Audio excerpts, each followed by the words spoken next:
ബജറ്റിലേക്ക് ഉറ്റുനോക്കി.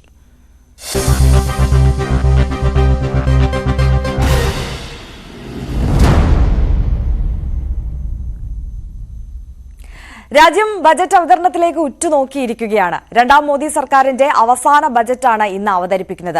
പൊതു തെരഞ്ഞെടുപ്പ് നടക്കാനിരിക്കുന്നതിനാൽ ഇടക്കാല ബജറ്റാകും അവതരിപ്പിക്കുക. തെരഞ്ഞെടുപ്പ് മുന്നിൽ കണ്ടുള്ള പ്രഖ്യാപനങ്ങൾ ബജറ്റിൽ ഉണ്ടായേക്കും.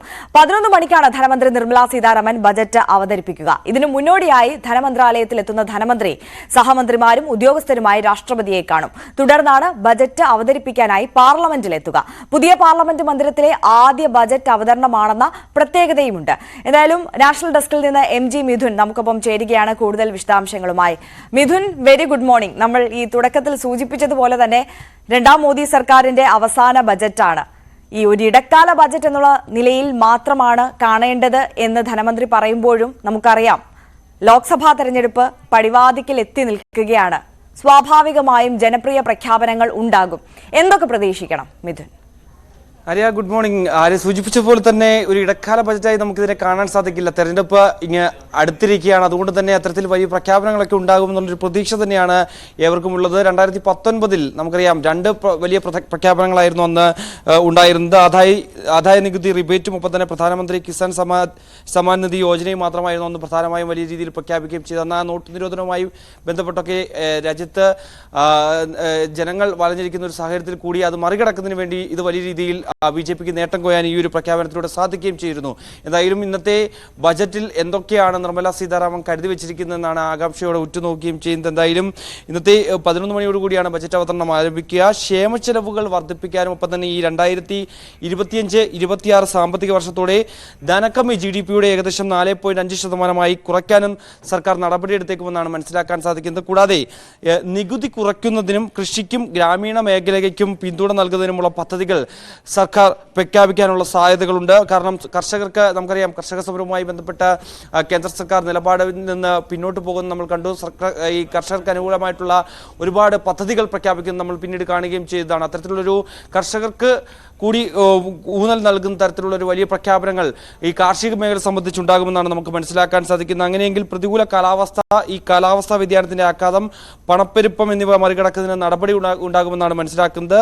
കൂടാതെ മറ്റൊരു പ്രധാനപ്പെട്ട കാര്യങ്ങൾ നോക്കുമ്പോൾ digitalised India, green hydrogen, electric വാഹനങ്ങൾ കൂടുതൽ നിരത്തിലിറങ്ങുന്നതിന് വേണ്ടിയുമായി ബന്ധപ്പെട്ടുള്ള സുപ്രധാന പ്രഖ്യാപനങ്ങൾ ഉണ്ടാകുമെന്നാണ് മനസ്സിലാക്കുന്നത്. അതായത് ഈ ബ്രോഡ്ബാൻഡ് എന്നിവയെ കൂടെ ഈ വളർച്ചയെ പ്രോത്സാഹിപ്പിക്കുന്നതിന് പ്രത്യേക ഊന്നൽ നൽകിക്കൊണ്ടുള്ള അടിസ്ഥാന സൗകര്യ വികസനത്തിൽ കൂടുതൽ ഫണ്ട് അനുവദിക്കാനുള്ള ഒരു സാഹചര്യമുണ്ട്. കൂടാതെ വരാനിരിക്കുന്ന സാമ്പത്തിക വർഷത്തിൽ ഏകദേശം ഈ ഭക്ഷ്യവളം സബ്സിഡിക്കായി ഏകദേശം 4 ട്രില്യൺ രൂപ അനുവദിച്ചേക്കുമെന്നാണ് മനസ്സിലാക്കാൻ സാധിക്കുന്നത്. അങ്ങനെ നിരവധി പ്രഖ്യാപനങ്ങളാണ് കാത്തു നിൽക്കുന്നത്. കൂടാതെ ഈ 2024-25 ബജറ്റ് കാർഷിക മേഖലയ്ക്കായി ഏകദേശം 2 ലക്ഷം കോടി രൂപ വകയിരുത്തിയേക്കുമെന്നുള്ളൊരു സൂചനകൾ കഴിഞ്ഞ ദിവസം തന്നെ പുറത്തു വരികയും ചെയ്തിരുന്നു. കൂടാതെ ഈ നടപ്പ് സാമ്പത്തിക വർഷം അനുവദിച്ച 1.44 ലക്ഷം കോടി രൂപയേക്കാൾ 39% കൂടുതലാണ് ഇത്തവണ ഈ ഒരു ബജറ്റ് പ്രഖ്യാപനത്തിൽ ഉണ്ടാകുമെന്നാണ് പ്രതീക്ഷിക്കുന്നത്. എന്തായാലും പ്രധാന പദ്ധതികൾ ഒന്നായിട്ടുള്ള ഈ പ്രധാനമന്ത്രി കിസാൻ സമ്മാൻ നിധി പ്രകാരം വിതരണം ചെയ്യുന്ന തുക അത് വർദ്ധിപ്പിക്കാനുള്ള ഒരു തീരുമാനം ബജറ്റിൽ ഉണ്ടാകുമെന്നാണ് മനസ്സിലാകുന്നത്.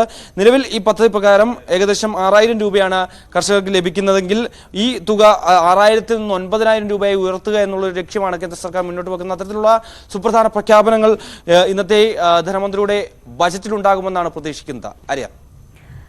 മിഥുൻ, ഇപ്പോൾ മിഥുൻ സൂചിപ്പിച്ചതുപോലെ തന്നെ കർഷകരെ സഹായിക്കുന്ന പദ്ധതികളെ കുറിച്ച് സംസാരിക്കുകയുണ്ടായി. അതായത് ഈ കർഷകർക്കൊപ്പം തന്നെ സാധാരണക്കാരെ ഏറ്റവും കൂടുതൽ പ്രതിപാദിക്കുന്ന ഒരു വിഷയം ഈ വിലക്കയറ്റമാണ്.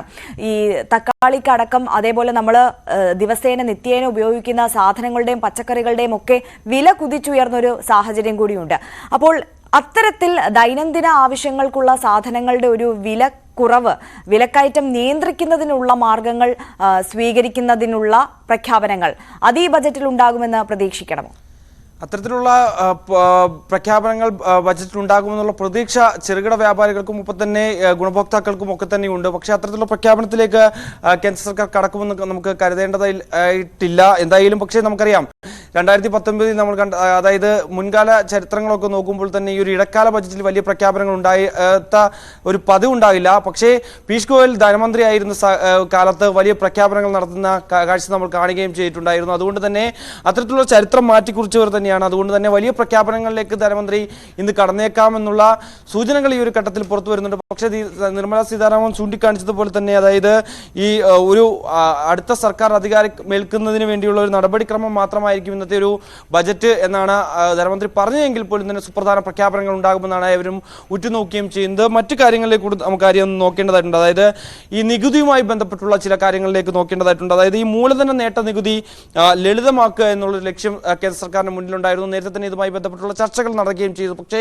അതിൽ സുപ്രധാനമായിട്ടുള്ള പ്രഖ്യാപനങ്ങളിലേക്ക് കടന്നിട്ടില്ലായിരുന്നു. അതിൽ പ്രധാനമായും 3 കാര്യങ്ങളാണ് അവർ ചൂണ്ടിക്കാണിക്കുന്നത്. അതായത് ദീർഘകാലം മൂലധനാസ്തിയായി കണക്കാക്കുന്നതിന് ഈ മ്യൂച്വൽ ഫണ്ടും യൂണിറ്റുകളും ഒരു ഏകീകൃത സംവിധാനത്തിലേക്ക് അല്ലെങ്കിൽ ഒരു കാലയളവ് സർക്കാരിനെ പരിഗണിക്കാമെന്നുള്ളൊരു നിർദ്ദേശമുണ്ട്. രണ്ടാമത്തെ കാര്യം മൂലധന നേട്ട നികുതി നിരക്ക് 10% ഹ്രസ്വകാല മൂലധന നേട്ട നികുതി അത് 15% അത്തരത്തിൽ നിജപ്പെടുത്താനുള്ള ഒരു സാഹചര്യമുണ്ട്. കൂടാതെ നികുതി നിരക്കുകളും അത് ഹോൾഡ് ചെയ്യുന്ന ഈ ഒരു കാലങ്ങളിൽ തമ്മിൽ പൊരുത്തപ്പെടണമെങ്കിൽ ഈ ആസ്തികളുടെ വിൽപ്പനയിൽ ദീർഘകാല മൂലധന നേട്ടത്തിന് ഈ ഒരു ആനുകൂല്യം വർദ്ധിപ്പിക്കാനാകുമെന്നുള്ള കാര്യം പരിശോധിക്കേണ്ടതുണ്ട്. അത്തരത്തിലുള്ള പ്രഖ്യാപനങ്ങൾ ഇന്ന് ഈ നികുതി ഇളവുമായി ബന്ധപ്പെട്ട് അല്ലെങ്കിൽ നികുതി ലളിതമാക്കുന്നതുമായി ബന്ധപ്പെട്ടുണ്ടാകുമെന്നാണ് പ്രതീക്ഷിക്കുന്നത്. മറ്റൊന്ന് ഈ TDS ക്രെഡിറ്റുമായി ബന്ധപ്പെട്ട് അതായത് കൂടുതൽ ഡിജിറ്റൽ സംവിധാനത്തിലേക്ക് ഇന്ത്യ പോകുമെന്ന് നമ്മൾ കാണുകയും സമീപകാലത്തൊക്കെ അത് നമ്മൾ സാക്ഷ്യം വഹിച്ചുകൊണ്ടിരിക്കുന്ന ഒരു കാര്യമാണ്. അതായത് റീഫണ്ടുകളിൽ ഭൂരിഭാഗവും ഇപ്പോൾ കേന്ദ്രീകൃത പ്രോസസ്സിംഗ് സെന്റർ വഴിയാണ് ഇത് ചെയ്യുന്നത്. അത് മറ്റൊരു ഓപ്ഷനിലേക്ക് വരാനും അതായത് റീഫണ്ട് ലഭിക്കുന്നതിന് ബുദ്ധിമുട്ടേറിയ പ്രക്രിയയെ മാറുന്നതിന് വേണ്ടി ലളിതമാക്കുന്നതിന് വേണ്ടിയുള്ള ചില പ്രഖ്യാപനങ്ങൾ കേന്ദ്ര സർക്കാരിന്റെ ഭാഗത്തുനിന്നും ഉണ്ടാകുന്നു. കൂടാതെ വീട് വാങ്ങുന്നവരുടെ നികുതി ഭാരം കുറയ്ക്കുക എന്നുള്ള ഒരു ലക്ഷ്യം സർക്കാരിന് മുമ്പിലുണ്ട്. അങ്ങനെയാണെങ്കിൽ ഈ ഒരു പരിധി കുറഞ്ഞത് 3 ലക്ഷം രൂപയായി വർദ്ധിപ്പിക്കേണ്ടതുണ്ട്. ഈ കിഴിവ് വീട് വാങ്ങുന്ന എല്ലാവർക്കും ഗുണം ചെയ്യുമെന്നാണ്. അത്തരത്തിലുള്ളൊരു പ്രഖ്യാപനം ഉണ്ടായാൽ അത് വലിയ രീതിയിലുള്ള ഒരു ഇളവ് സാധാരണക്കാരായിട്ടുള്ള ജനങ്ങൾക്ക് ലഭ്യമാകുമെന്നാണ് ഈ സാമ്പത്തിക വിദഗ്ധർക്ക് ചൂണ്ടിക്കാണിക്കുകയും ചെയ്യുന്നത്. അത്തരത്തിൽ ഉള്ള സുപ്രധാന പ്രഖ്യാപനങ്ങളിലേക്ക് കടക്കുകയും ചെയ്യുന്നു. പ്രവാസി രംഗത്തേക്ക് പ്രവാസി ആയിട്ടുള്ള ഇന്ത്യക്കാർക്ക് വലിയ മുന്നേറ്റം നൽകുന്നതിന് വേണ്ടിയുള്ള പ്രഖ്യാപനങ്ങൾ ഇന്നുണ്ട് എന്ന് പ്രവാസി ലോകവും വലിയ രീതിയിൽ ആകാംക്ഷയോടെ കാത്തു നിൽക്കുന്നുണ്ട്. അതിൽ ഏറ്റവും പ്രധാനപ്പെട്ടത് ITR ഫയലിംഗ് ആണ്. ഈ ITR ഫയലിംഗിലെ സങ്കീർണതകൾ കാരണം പ്രവാസികൾക്ക് റിട്ടേൺ ഫയൽ ഒഴിവാക്കുകയോ അല്ലെങ്കിൽ അത് വൈകിക്കുകയോ ചെയ്യാമെന്നുള്ളതാണ്. അത്തരത്തിലൊരു തീരുമാനത്തിലേക്ക് കടക്കുമോ എന്നും നമുക്ക് നോക്കി കാണേണ്ടതായിട്ടുണ്ട്. അത്തരത്തിൽ നിരവധി മേഖലകളിൽ പ്രധാനമായും നേരത്തെ നമ്മൾ സൂചിപ്പിച്ചതുപോലെ തന്നെ കാർഷിക മേഖലയിൽ കൂടുതൽ ഊന്നൽ നൽകാനുള്ള ഒരു തീരുമാനം ഇന്നത്തെ ബജറ്റിലുണ്ടാകുമെന്നാണ് മനസ്സിലാക്കാൻ സാധിക്കുന്നത്. വിലക്കയറ്റം തടയുന്നതുമായി ബന്ധപ്പെട്ടുള്ള സുപ്രധാന പ്രഖ്യാപനങ്ങൾ ഉണ്ടോ എന്നും നമുക്ക് നോക്കിക്കാണേണ്ടതായിട്ടുണ്ട്. അതോടൊപ്പം തന്നെ മിഥുൻ, ഈ സ്ത്രീകൾക്ക് കൂടുതൽ പ്രാധാന്യം നൽകുന്ന ഒരു ബജറ്റ് ആയിരിക്കും ഇത് എന്നുകൂടി പ്രതീക്ഷിക്കേണ്ടതുണ്ട്. കഴിഞ്ഞ ദിവസം ഈ ബജറ്റ് സമ്മേളനം ആരംഭിക്കുമ്പോൾ തന്നെ പ്രധാനമന്ത്രി പറയുകയും ചെയ്തു, അതായത് ഒരു നാരി ശക്തി ഉത്സവം തന്നെയാണ് ഇത്. ഈ ബജറ്റ് സമ്മേളനത്തെ അദ്ദേഹം അത്തരത്തിൽ തന്നെയാണ് വിശേഷിപ്പിച്ചതും. അങ്ങനെ നോക്കുമ്പോൾ സ്ത്രീകൾക്ക് കൂടുതലായി ആനുകൂല്യങ്ങൾ ലഭിക്കാനുള്ള ഒരു സാധ്യത കൂടി മുന്നിൽ കാണേണ്ടതില്ലേ? അതോടൊപ്പം തന്നെ ഈ റെയിൽവേയുമായി ബന്ധപ്പെട്ട് അത് ഈ മോദി സർക്കാരിന്റെ കാലം തൊട്ട് ഇതൊരു പൊതു ബജറ്റിലേക്ക് എത്തുമ്പോൾ അഭിമാന പദ്ധതി എന്നുള്ള തരത്തിൽ തന്നെയാണ് പല പ്രഖ്യാപനങ്ങളും നടത്താറുള്ളത്. അപ്പോൾ ഈ വന്ദേ ഭാരത് നമോ എക്സ്പ്രസ് അടക്കമുള്ള പദ്ധതികളിൽ കൂടുതൽ മാറ്റങ്ങൾ, പുതിയ പരിഗണനകൾ അതെങ്ങനെ ഉണ്ടാകാനുള്ള ഒരു സാധ്യത കൂടിയാണുള്ളത്. ഒപ്പം നമ്മളെ സംബന്ധിച്ച് കേരളത്തിന് എന്ത് ലഭിക്കും എന്നുള്ള ആകാംക്ഷ കൂടി ഉണ്ടല്ലോ. കേരളം എന്ത് പ്രതീക്ഷിക്കണം അതുകൂടി.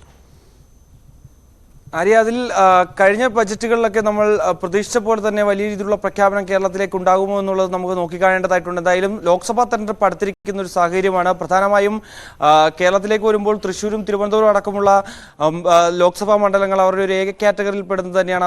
അവിടെ വിജയിക്കുന്നതിന് വേണ്ടി നരേന്ദ്രമോദി അടക്കമുള്ള പ്രധാനപ്പെട്ട നേതാക്കൾ എത്തി അവിടെ വലിയ പ്രചരണങ്ങൾ നടത്തുന്ന നമ്മുടെ സമീപകാലത്തിൽ സാക്ഷ്യം വഹിക്കുകയും ചെയ്തിരുന്നു. അത്തരത്തിൽ കേരളത്തിൽ കൂടുതൽ ഊന്നൽ നൽകുന്ന പ്രഖ്യാപനങ്ങൾ ഉണ്ടോ എന്ന് നമുക്ക് കാത്തിരുന്ന് തന്നെ കാണേണ്ടതായിട്ടുണ്ട്. എന്തായാലും കഴിഞ്ഞ ദിവസം നമുക്കറിയാം ഏറെക്കാലമായി എയിംസ് അനുവദിക്കുമോ എന്നുള്ളതുമായി ബന്ധപ്പെട്ട് വലിയ രീതിയിൽ ചർച്ചകൾ ഉണ്ടായിരുന്നു. പക്ഷേ കാലാകാലങ്ങളായി അത്തരത്തിലുള്ള ഒരു പ്രഖ്യാപനം കേരളത്തിൽ നിന്ന് അന്യം നിന്ന് നിൽക്കുന്നതാണ്. അത്തരത്തിലുള്ള പ്രഖ്യാപനം ഉണ്ടാകുമോ, അല്ലെങ്കിൽ ഏത് തരത്തിലാണ്, അതായത് ആരോഗ്യ രംഗത്ത് നിന്നാണോ അല്ലെങ്കിൽ മറ്റേതെങ്കിലും കാർഷിക മേഖലയിലേക്കാണോ അല്ലെങ്കിൽ മറ്റേതെങ്കിലും രംഗത്തേക്കാണോ കൂടുതൽ ഊന്നൽ നൽകുന്ന ബജറ്റ് കേരളത്തിന് അനുകൂലമാകുന്ന തരത്തിലുള്ള കൂടുതൽ പ്രഖ്യാപനങ്ങൾ ഉണ്ടാകുമെന്നുള്ള ഉറ്റുനോക്കുന്ന ഒരു ബജറ്റ് കൂടിയാണിത്. പക്ഷേ അത് എത്രത്തോളം യാഥാർത്ഥ്യമാകുമെന്ന് നമുക്ക് കണ്ടറിയേണ്ടിയിരിക്കുന്നു. എന്തായാലും നമുക്കറിയാം നേരത്തെ ചില ഗോസിപ്പുകളൊക്കെ ഉണ്ടായിരുന്നു. അതായത് തിരുവനന്തപുരത്ത് ധനമന്ത്രി നിർമ്മലാ സീതാരാമൻ മത്സരിക്കുമെന്നുള്ള ഒരു അഭ്യൂഹങ്ങളൊക്കെ നേരത്തെ പുറത്തു വരികയും ചെയ്യുന്നു. അത്തരത്തിലുള്ള ചർച്ചകൾ വലിയ രീതിയിൽ നടക്കുന്നു, അഭ്യൂഹങ്ങൾ വലിയ രീതിയിൽ നടക്കുന്ന ഒരു സാഹചര്യമുണ്ട്. അതുകൊണ്ട് കേന്ദ്രീകരിച്ച് വലിയ പ്രഖ്യാപനങ്ങൾ കേരളത്തിലേക്ക് ഒഴുകിയെത്തുമെന്നുള്ള ഒരു ആകാംക്ഷ എന്തായാലും ഉണ്ട്. ആ രീതിയിലേക്ക് പോകുമെന്ന് തന്നെ നമുക്ക് കരുതേണ്ടിയിരിക്കുന്നു. ഒപ്പം തന്നെ നേരത്തെ ആര്യ സൂചിപ്പിച്ച പോലെ തന്നെ ഈ സ്ത്രീ ശാക്തീകരണവുമായി ബന്ധപ്പെട്ട് നാരീശക്തിയുമായി ബന്ധപ്പെട്ട് കൂടുതൽ പ്രഖ്യാപനങ്ങളിലേക്ക് കടക്കും. അതായത് ചെറുകിട സംരംഭങ്ങൾ തുടങ്ങുന്നതിന് വേണ്ടി ഈ നേരത്തെ നമുക്കറിയാം വലിയ പ്രഖ്യാപനങ്ങൾ കേന്ദ്ര സർക്കാരിന്റെ ഭാഗത്തു നിന്നുണ്ടായിരുന്നു. കഴിഞ്ഞ ബജറ്റിലും കൂടുതൽ തുക നീക്കിയിരിക്കുന്നത് കണ്ടെയാണ്. അത് ഇത്തവണ കൂടുതൽ വർദ്ധിപ്പിക്കുന്നതിന് വേണ്ടി ഏകദേശം 1 ലക്ഷം കോടിയോളം രൂപ ഇതുമായി ബന്ധപ്പെട്ട് പല പദ്ധതികളുമായി ബന്ധപ്പെട്ട് നീക്കിയിരുത്താനുള്ള ഒരു സാഹചര്യമുണ്ട്. അത് എത്രത്തോളം ഈ ഒരു ബജറ്റിൽ ഉണ്ടാകുമെന്നുള്ള കാര്യത്തിലാണ് നമുക്കിനി ഒരു വ്യക്തത വരേണ്ടതായിട്ടുണ്ട്. ആ രീതിയിൽ സർവ്വമേഖലകളും കവർ ചെയ്ത് ഉള്ള ഒരു ഇടക്കാല ബജറ്റിലേക്ക് കേന്ദ്ര സർക്കാർ നീങ്ങുമെന്നാണ് പ്രതീക്ഷിക്കുകയും ചെയ്യുന്നത്. എന്തായാലും 11 മണിയോടുകൂടി ബജറ്റ് അവതരണം ആരംഭിക്കും.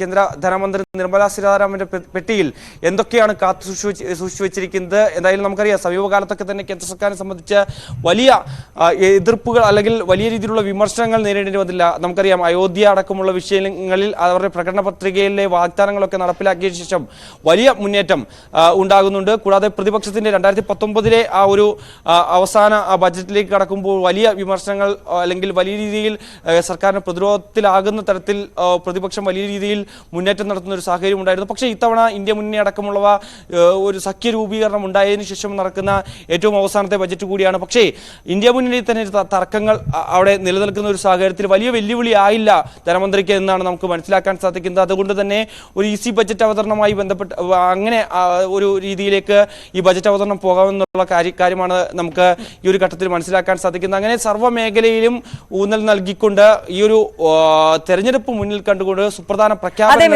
അത് തന്നെയാണ് ഈ തെരഞ്ഞെടുപ്പ് മുന്നിൽ കണ്ടുകൊണ്ടുള്ള ഒരു ബജറ്റ് അവതരണമാണ്. അതിനാൽ തന്നെ വാരിക്കോരിയുള്ള ചില പ്രഖ്യാപനങ്ങൾ ഉണ്ടാകുമോ എന്നുള്ള പ്രതീക്ഷയുണ്ട്. പക്ഷേ ഇടക്കാല ബജറ്റാണ്, അതിന് എത്രത്തോളം സാധ്യതയുണ്ട് എന്ന് പറയാൻ സാധിക്കില്ല. പക്ഷേ എന്നിരുന്നാൽ പോലും ഈ സാധാരണക്കാരെ പ്രതിപാദിക്കുന്ന തരത്തിലുള്ള പ്രഖ്യാപനങ്ങൾ അത് ഏത് തരത്തിലാണ് ഉണ്ടാവാൻ പോകുന്നത്?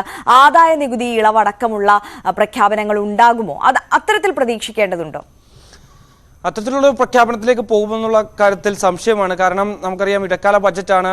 അതിൽ എല്ലാ മേഖലയിലും അവർ ഊന്നൽ നൽകുമെങ്കിൽ പോലും തന്നെ ആദായ നികുതി കുറയ്ക്കുന്നതുമായി ബന്ധപ്പെട്ടുള്ള ചർച്ചകളൊക്കെ നേരത്തെ നടക്കുന്നുണ്ടായിരുന്നു. പക്ഷേ ഈ നികുതി കുറയ്ക്കുന്നതുമായി ബന്ധപ്പെട്ട് എത്രത്തോളം പ്രാധാന്യം അതിൽ നൽകുമെന്നുള്ള കാര്യത്തിൽ സംശയമാണ്. എന്തായാലും ധനമന്ത്രി സൂചിപ്പിച്ചതുപോലെ തന്നെ ആ ഒരു രീതിയിലേക്കാണ് പോകുന്നതെങ്കിൽ വലിയ പ്രഖ്യാപനങ്ങൾ കാണാനുള്ള സാധ്യതയില്ല. പക്ഷേ മുൻകാലങ്ങളിൽ വലിയ സർപ്രൈസ് ആയിട്ട് രീതിയിൽ മുൻകാലങ്ങളിലും ബജറ്റ് അവതരിക്കുന്നതിന് മുമ്പ് തന്നെ ധനമന്ത്രി മാധ്യമങ്ങളെ കാണുമ്പോൾ വ്യക്തമാക്കുന്ന ഒരു കാര്യമുണ്ട്. ഇത്തവണ വലിയ പ്രഖ്യാപനങ്ങൾ ഉണ്ടാകില്ല, സാധാരണ രീതിയിലൊരു ബജറ്റ് തന്നെ ആയിരിക്കുമെന്ന് പറഞ്ഞതിന് ശേഷം വലിയ പ്രഖ്യാപനങ്ങളിലേക്ക് വരുന്നത് നമ്മൾ കണ്ടിട്ടുണ്ട്. എന്തായാലും നമുക്ക് ഇതിൽ ഏറ്റവും പ്രധാനമായും ഉള്ളത് പ്രത്യേകത എന്ന് പറയുന്നത് ലോക്സഭാ തെരഞ്ഞെടുപ്പ് അടുത്തിരിക്കുന്ന ഒരു സാഹചര്യം തന്നെയാണ്. അതുകൊണ്ട് തന്നെ അത് മുന്നിൽ കണ്ടുകൊണ്ട് വലിയ പ്രഖ്യാപനങ്ങളിലേക്ക് പോകാനുള്ള ഒരു സാഹചര്യമുണ്ട് എന്നുള്ളതല്ലാതെ ഒഴിച്ചു നിർത്തിയാൽ വലിയ രീതിയിലുള്ള പ്രഖ്യാപനങ്ങളിലേക്ക് കടക്കുമെന്ന് നമുക്ക് എന്തെങ്കിലും കണ്ടറിയാം. ഈ തെരഞ്ഞെടുപ്പിലേക്ക് എത്തുമ്പോൾ നമ്മൾ നേരത്തെ സൂചിപ്പിച്ചതാണ് കേരളത്തിന്റെ കാര്യം. കേരളത്തിൽ ഒരു അക്കൗണ്ട് തുറക്കുക എന്നുള്ള വലിയ ലക്ഷ്യമുണ്ട്. അതിനായുള്ള പ്രവർത്തനങ്ങൾ വളരെ സജീവമായി നടന്നുകൊണ്ടിരിക്കുന്ന ഒരു സമയം കൂടിയാണ്.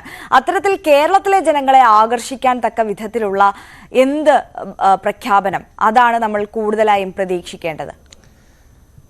ആര്യ, ഞാൻ നേരത്തെ സൂചിപ്പിച്ചതുപോലെ തന്നെ നമുക്കറിയാം കേരളത്തിൽ ഒരു സീറ്റ് നേടുക എന്ന വലിയൊരു സ്വപ്നം BJPക്ക് മുന്നിലുണ്ട്. അതുകൊണ്ട് തന്നെയാണ് തൃശ്ശൂരും ഒപ്പം തന്നെ തിരുവനന്തപുരം അടക്കമുള്ള മണ്ഡലങ്ങൾ കേന്ദ്രീകരിച്ച് വലിയ രീതിയിലുള്ള മുന്നേറ്റം നടത്താനും അല്ലെങ്കിൽ റോഡ് ഷോ അടക്കം പ്രധാനമന്ത്രി അടക്കമുള്ള പ്രധാനപ്പെട്ട നേതാക്കളെ ഇറക്കിക്കൊണ്ടുള്ള വലിയൊരു പ്രചരണത്തിന് നേരത്തെ തന്നെ BJP തുടക്കം കുറിക്കുകയും ചെയ്തിരുന്നു. അതിനുശേഷം വലിയ പ്രഖ്യാപനങ്ങൾ, അതായത് കേരളത്തിലേക്ക് സുപ്രധാന പ്രഖ്യാപനങ്ങൾ നടത്തുന്നത് നമുക്കറിയാം. കഴിഞ്ഞ തവണ 2ാമത്തെ വിസിറ്റിനായി നരേന്ദ്രമോദി കേരളത്തിലെത്തിയതിനു ശേഷം ഏകദേശം 4000-ലധികം കോടി രൂപയുടെ പ്രഖ്യാപനങ്ങൾ ഉണ്ടായിരുന്നു. അതിന്റെ പദ്ധതികൾ ഉദ്ഘാടനം ചെയ്തതിനു ശേഷമാണ് പ്രധാനമന്ത്രി ഇവിടുന്ന് മടങ്ങുകയും ചെയ്തത്. അത്തരത്തിൽ ബജറ്റിലേക്ക് വരുമ്പോൾ സ്വാഭാവികമായും ധനമന്ത്രി ഉൾപ്പെടെയുള്ളവരുടെ മത്സരത്തിന് എത്തുമെന്നുള്ളൊരു സൂചന അല്ലെങ്കിൽ അത്തരത്തിലുള്ള അഭ്യൂഹങ്ങൾ നിലനിൽക്കുന്ന ഒരു സാഹചര്യത്തിൽ കൂടുതൽ പ്രഖ്യാപനങ്ങളിലേക്ക് കടക്കൂ എന്ന് നമുക്ക് കാത്തിരുന്ന് കാണേണ്ടി വരും.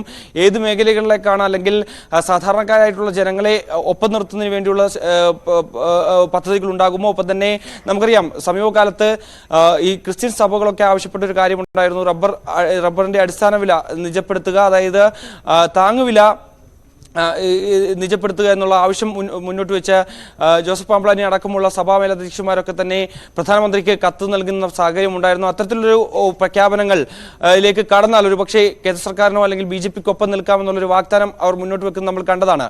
അതുകൊണ്ട് തന്നെ അത് കേന്ദ്രീകരിച്ച് കാർഷിക മേഖലയിലും കർഷകർക്ക് അനുകൂലമാകുകയും ഒപ്പം തന്നെ സാധാരണക്കാർക്ക് ഒപ്പം നിർത്തുന്നതിന് വേണ്ടിയുള്ള പ്രഖ്യാപനങ്ങൾ ഉണ്ടാകുമോ എന്നുള്ള കാര്യത്തിൽ സംശയമാണ്. പക്ഷേ അത്തരത്തിലുള്ള പ്രഖ്യാപനങ്ങൾ അല്ലെങ്കിൽ അത്തരത്തിലുള്ള സുപ്രധാന പ്രഖ്യാപനങ്ങളിലേക്ക് ധനമന്ത്രി കടക്കുമോ എന്നാണ് അറിയേണ്ടിയിരിക്കുന്നത്. അത്തരത്തിലുള്ള അഭ്യൂഹങ്ങൾ നിലനിൽക്കുന്ന ഒരു സാഹചര്യത്തിൽ അതും നമ്മൾ നോക്കി വായിക്കേണ്ട ഒരു കാര്യം തന്നെയാണ്. എന്തായാലും വലിയ പ്രഖ്യാപനങ്ങളിലേക്ക് കടക്കുമോ എന്നുള്ളത് തന്നെയാണ് നമുക്ക് ആകാംക്ഷയോടെ നോക്കിക്കാണേണ്ടത്. എന്തായാലും ഞാൻ നേരത്തെ സൂചിപ്പിച്ചപ്പോൾ തന്നെ കാർഷിക മേഖലയിൽ കൂടുതൽ ഊന്നൽ നൽകിക്കൊണ്ടുള്ള ഒരു പ്രഖ്യാപനം ഞാൻ നേരത്തെ സൂചിപ്പിച്ച പോലെ കഴിഞ്ഞ തവണ 1.49 ലക്ഷം കോടി രൂപയായിരുന്നു അനുവദിച്ചെങ്കിൽ ഇത്തവണ അതിന്റെ 39% തുക കൂടുതൽ ഉയർത്തി കൂടുതൽ ആ മേഖലയ്ക്ക് ഊന്നൽ നൽകുന്ന പദ്ധതികൾ ആവിഷ്കരിക്കാനാണ് കേന്ദ്ര സർക്കാരിന്റെ തീരുമാനമെന്നാണ് നമുക്ക് മനസ്സിലാക്കാൻ സാധിക്കുന്നത്. എന്തായാലും വലിയ പ്രഖ്യാപനങ്ങൾ കാത്തു തന്നെയാണ് എല്ലാ സംസ്ഥാനവും ഉള്ളത്. കേരളം അടക്കമുള്ള സംസ്ഥാനങ്ങൾ ഈ ഒരു ഇടക്കാല ബജറ്റിൽ ശ്രദ്ധ ഊന്നി നിൽക്കുന്ന ഒരു സാഹചര്യമാണ്.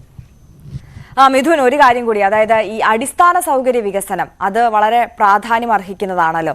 ആ മേഖലയിലുള്ള പ്രതീക്ഷകൾ അതെങ്ങനെയാണ്? എന്തെങ്കിലും സൂചനകൾ അതുമായി ബന്ധപ്പെട്ട് നൽകാനുണ്ടോ?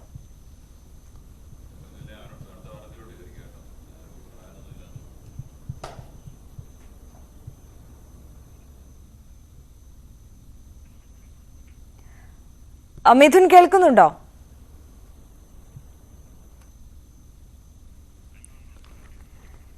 ശരി, എം ജി മിഥുനാണ് വിശദാംശങ്ങൾ നൽകിയത്.